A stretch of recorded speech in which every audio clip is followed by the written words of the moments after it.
The live TV, सच सबसे आगे।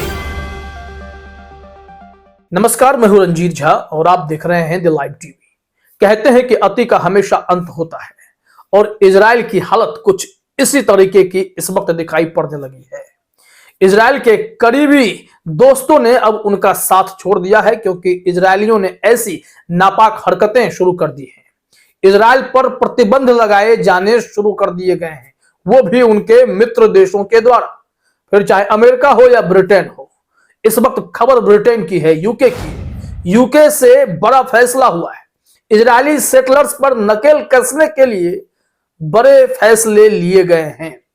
दरअसल इजराइल के प्रधानमंत्री बेंजामिन नेतन्याहू हो या फिर उनके मंत्रिमंडल के बाकी सदस्य हो, वो इस फिराक में हैं, ऐसी बयानबाजी भी करते हैं कि वो फिलिस्तीनियों को उनकी जड़ जमीन से अलग कर देंगे, बेदखल कर देंगे, वहां पर यहूदियों को बसाएंगे, सबको भगा देंगे। लेकिन जैसे ही यह बयानबाजी हुई थी, उस वक्त भी अमेरिका हो, फ्रांस हो, ब्रिटेन हो, सब ने कहा था कि यह पागलपन है, इस तरीके की बयानबाजी ना करें और ऐसी हरकत करें भी नहीं। लेकिन नेतन्याहू के मंत्रिमंडल के लोग कह रहे थे, ठीक है, अमेरिका हमारा दोस्त है, लेकिन हमें जो मर्जी आएगा हम वो करेंगे।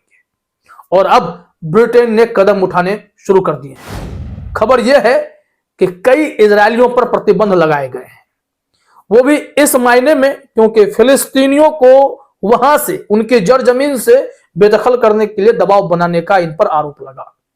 ये लोग मारपिटाई करते हैं, घुसपैठिया बन चुके हैं।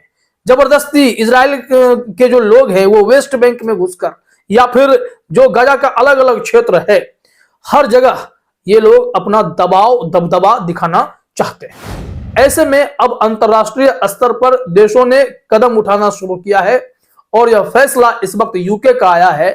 तो यह खबर सबके नजर में है कि इजराइल को झटका देने की तैयारी शुरू हो गई है, नए नए प्रतिबंध लगने शुरू हुए हैं। जरा देखिए अपने स्क्रीन पर, हेडलाइन है, डेली हंट पर अमर उजाला की रिपोर्ट है कि इजरायलियों पर यूके के नए प्रतिबंध, फिलिस्तीनी लोगों को मानवाधिकार हनन का आरोप, डेविड कैमरन ने कही यह बात।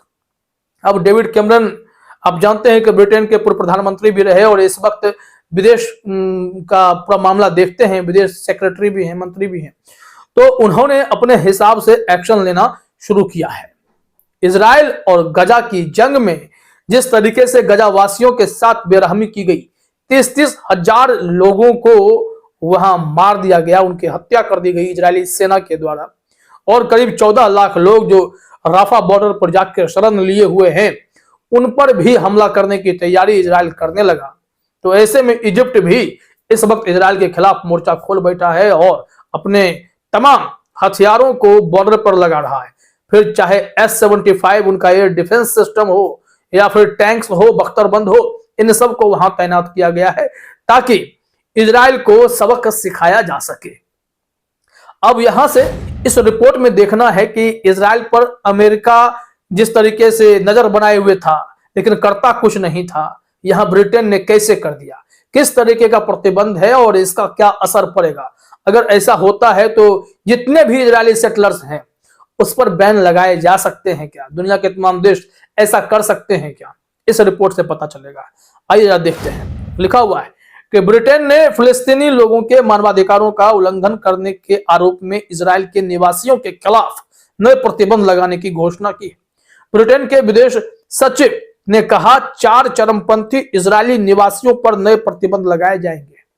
ये जो चरमपंथी हैं, ये एकदम सनकी है, लगता है कि नेतन्याहू जो कर रहे हैं सही कर रहे हैं और यह जानबूझकर वहां हुड़दंगाई कर रहे हैं, वहां जबरदस्ती गजा के लोगों के साथ मारपिटाई कर रहे हैं, मजबूर करते हैं कि तुम इस जगह को खाली करके जाओ, इस जमीन पर कब्जा हम करेंगे। लेकिन पहले ही चेतावनी पड़ चुकी है इजराइल को, यह आपकी सबसे बड़ी भूल है। आप गजावासियों के, फिलिस्तीनियों के भविष्य को तय करने वाले होते कौन है? यह कतई आपका अधिकार नहीं बनता है। आप जंग लड़ रहे हैं तो हमास से लड़िए, निर्दोषों की हत्या मत कीजिए, और उनकी जमीन छीनने वाले आप हैं कौन? इस तरीके के भाषा का प्रयोग भी हुआ था। बड़े बड़े देशों ने इजराइल को हड़काया, लेकिन इजराइल अपनी हरकत से बाज कहां आता है। लिहाजा अब देशों ने एक्शन लेना शुरू किया है। देखिए क्या आरोप क्या था इन लोगों पर, लिखा गया है कि इन लोगों पर वेस्ट बैंक में फिलिस्तीनी समुदाय के लोगों के साथ आपत्तिजनक बर्ताव करने के आरोप हैं। इन्होंने कथित तौर पर मानवाधिकारों का उल्लंघन किया है।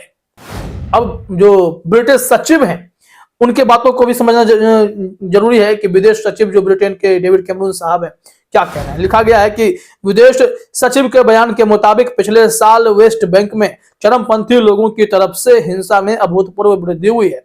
वेस्ट बैंक में रहने वाले फिलिस्तीनी लोगों पर अपनी जमीन छोड़ने का दबाव बनाया जा रहा है।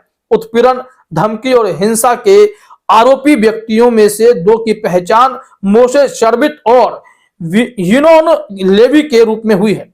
खबरों के मुताबिक हाल के महीनों में फिलिस्तीनी समुदायों को विस्थापित करने के लिए इन्होंने शारीरिक रूप से आक्रामक बर्ताव किए, बंदूक की नोक पर परिवारों को धमकी दी और संपत्तियों को नष्ट कर दिया।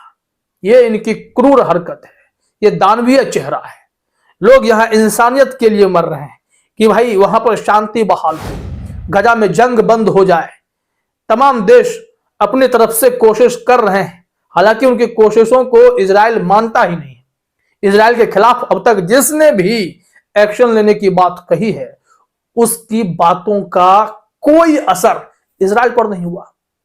अंतरराष्ट्रीय कोर्ट से दक्षिण अफ्रीका ने जब केस किया, वहां से निर्णय आया कि इजराइल की गतिविधियों पर हमारी नजर है, शांति के लिए काम करें ना कि युद्ध के लिए। युद्ध रोके नहीं तो केस आगे चलेगा।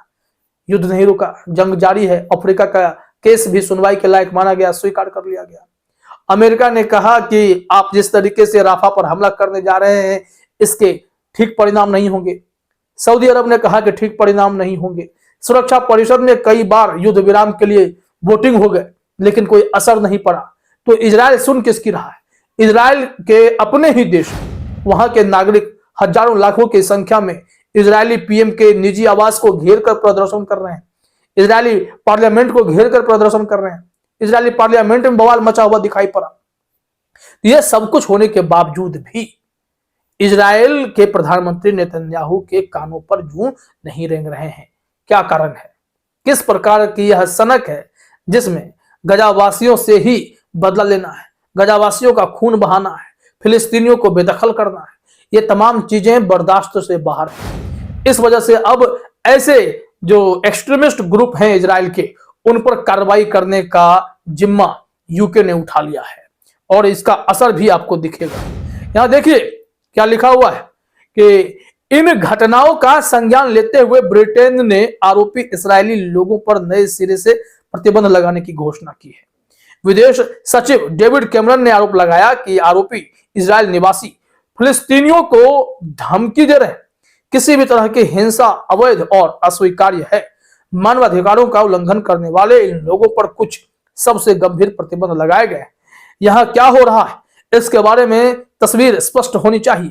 फिलिस्तीनी लोगों को उस जमीन से जबरन हटाया जा रहा है जो उनका अधिकार है। यह व्यवहार अवैध होने के साथ साथ अस्वीकार्य भी है। उन्होंने कहा कि हिंसा पर नकेल कसने के लिए इस्राएल को कड़ी कार्रवाई करनी चाहिए। अब देखिए कि इस्राएल खुद अपने निवासियों पर कार्रवाई करेगा या इस्राएल पर ही ब्रिटेन, अमेरिका जैसे देशों को कोई सख्त एक्शन लेकर सबक सिखाना पड़ेगा, क्योंकि गजा में वैसे भी खून की नदियां बहाई गई। हमास के लड़ाकों से भिड़ने के नाम पर इन्होंने निर्दोषों की हत्या की, तो निश्चित तौर पर अब जो इजरायली सेटलर्स कर रहे हैं उन्हें रेसिस्टेंस के द्वारा तो सामना किया ही जा रहा है। अब मित्र देश भी उन पर अटैक करके बता रहे हैं, उन पर कार्रवाई करके बता रहे हैं कि आपकी नापाक हरकतें दुनिया देख रही हैं और इसका खामियाजा भुगतने के लिए भी आप तैयार रहिए। फिलहाल इस वीडियो में इतना ही। आप सभी का हमसे जुड़ने के लिए बहुत बहुत धन्यवाद। द लाइव टीवी, सच सबसे आगे।